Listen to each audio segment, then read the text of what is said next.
Guys, welcome back to my channel. So, ang ganda ng story ng best friend ni Rene na si Joda.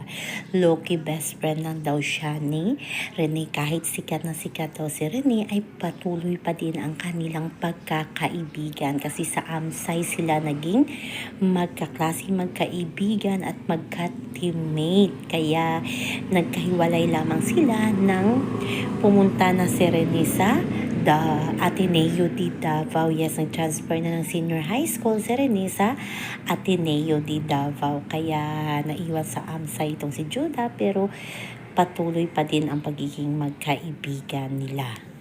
Yung video ni Judah, yung best friend ni Rene, bago siya pumunta ng Ateneo de Davao sa Amsay, siya muna. Ito ang kanyang BFF.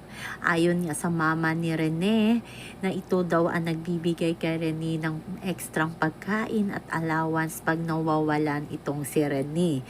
Yun ang ikwento ng nanay ni Rene habang nang pumunta itong best friend ni Rene sa burol ng kanyang anak.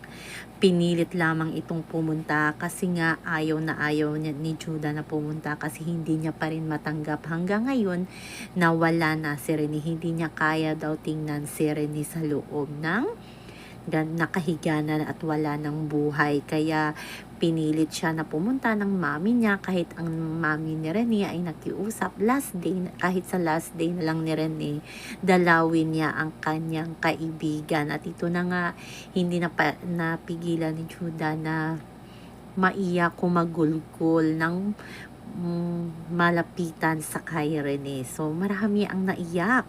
Yung pagkakaibigan nila, napakalalim ng kanilang pagkakaibigan. Sabi nga ni Judah sa kanyang video na kahit na sa Ateneo de Davao na daw si Rene, ay tuloy pa din ang kanilang pagkakaibigan.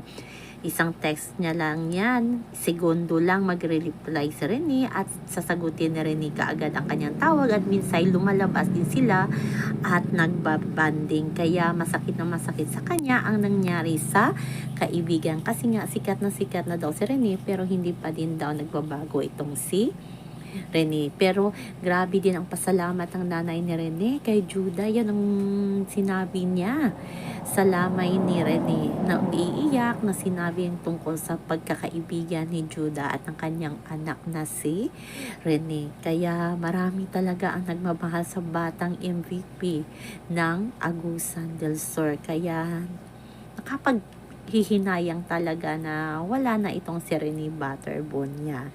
So, ganyan talaga ang buhay, guys. Hanggang sa muli. Bye-bye. Ayan, bukas abangan natin ang makasaysayang burol ni Rene Butterbone niya. Love, love, love!